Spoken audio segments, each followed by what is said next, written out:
The idea for the show. Yeah. How did it come about? Well, this is the only show I think that ever started as a promo for itself. We did something on The Daily Show called The Colbert Report, and it was a fake advertisement for a show that didn't exist. And it was me trying to ape the, who is loudest is rightest idea of late night cable news or primetime cable news. And we just loved doing them. We did 4 or 5 of these bumpers essentially for the show. And then when I'd been at The Daily Show, we'd finished the 2004 election. And I thought, well, I've been through 2 election cycles here. I've been here a long time. I'm not sure. I still love it. I'm not sure how much longer I will love it. And but I still wanted to stay working with John some way. And he was going to develop a show for Comedy Central, and Comedy Central wanted to know if I wanted to do a show. And Ben Carlin, who was also working with John on The Daily Show, the 3 of us said, let's create this show together. And we can't think of a better idea than those bumpers. So let's just make that real. Let's take the advertisement and make it actually advertise something. What part of it do you like the most? I mean, some say that it's the interview section. Others say it's simply writing it and giving it its edge at the top. I thought that the interviews would be the thing I hated the most, because it was the thing it was the biggest question mark for me.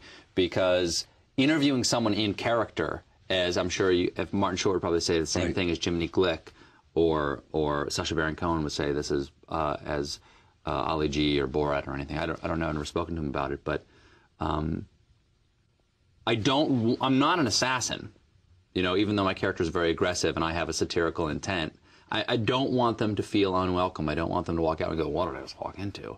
And so I thought, how am I going to slide the intensity of this character when I'm speaking to someone, like someone who is sort of politically adept and can defend themselves like Bill Kristol? You're going to dial it all the way up. Right. But if you're having, the head of the Human Genome Project on, who also happens to be a Christian, who's got the book The Language of God, you're going to dial it down a little bit because he's not a punching bag.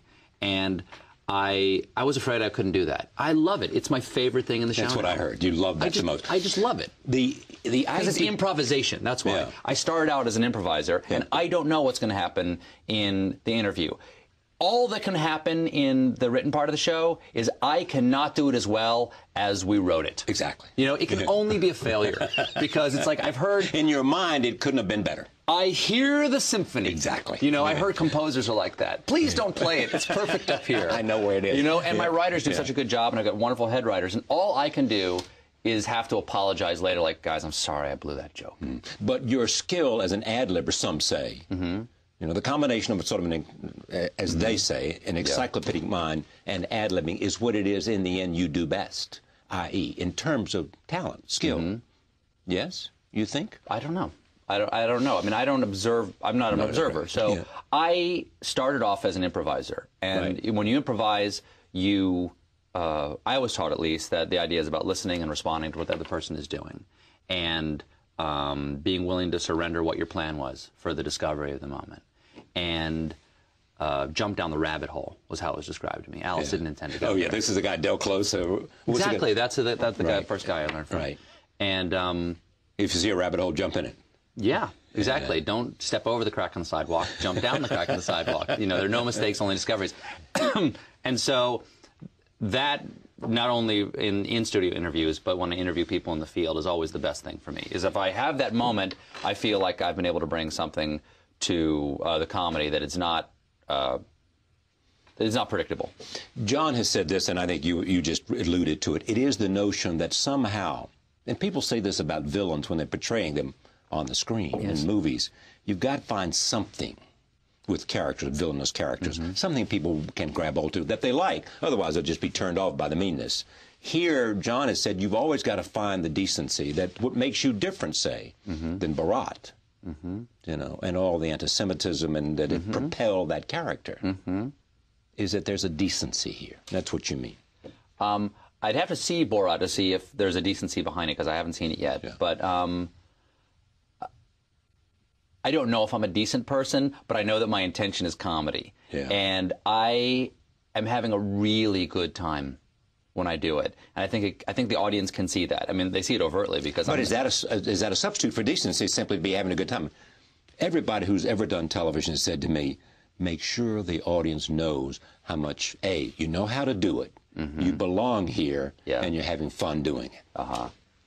Yes, and you're saying that's different than decency. I understand. No, yeah, that's a little bit different. So it is different than letting people know having fun. That there is some way. Well, you have got to make see that your guy. You have to make consistent choices. Appealing about him too. You have to make consistent choices that are not inhumane. Yeah, that's all. I guess try, and I don't always do it well. I mean, I make choices sometimes. I think like, oh, that was actually sort of maybe that was too mean-spirited, and that was too in service of getting a laugh. That wasn't. It was a little cheap and worth going for. But if you try to maintain your humanity when you do the jokes and not play on tragedy or cynically dismiss people's beliefs, then I think people will hopefully respect your attempt to stay civil.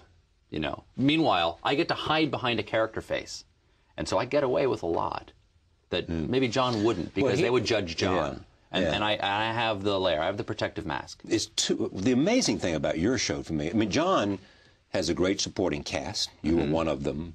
I mean, he is there being himself, essentially. Yes? Yeah, I mean, he's got a comedic face on, but you've created a character. It's John. It's John. Yeah. And you've created a character who's on screen every moment of that show. Yeah. There's not a moment that you're not there. We're trying to find moments where not like...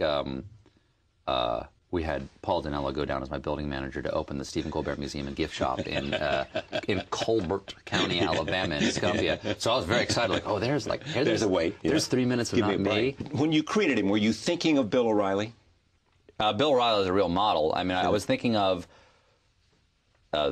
the idea of passion and emotion and certainty over information, and that what you feel and passion and emotion, what you feel in your gut. Yeah. As I said in the first word we did, which was sort of the thesis statement of the whole show, however long it lasts, is that sentence, that one word. That's more important to, I think, the public at large, and not just the people who provide it in primetime cable, than information. If you can make information also have passion and appeal to the gut, that's great. But it's not important. Information is not important at all. You've really got to appeal to people. And so O'Reilly is a model because he's the king, not because he's the only one. I mean, other people went in the mix.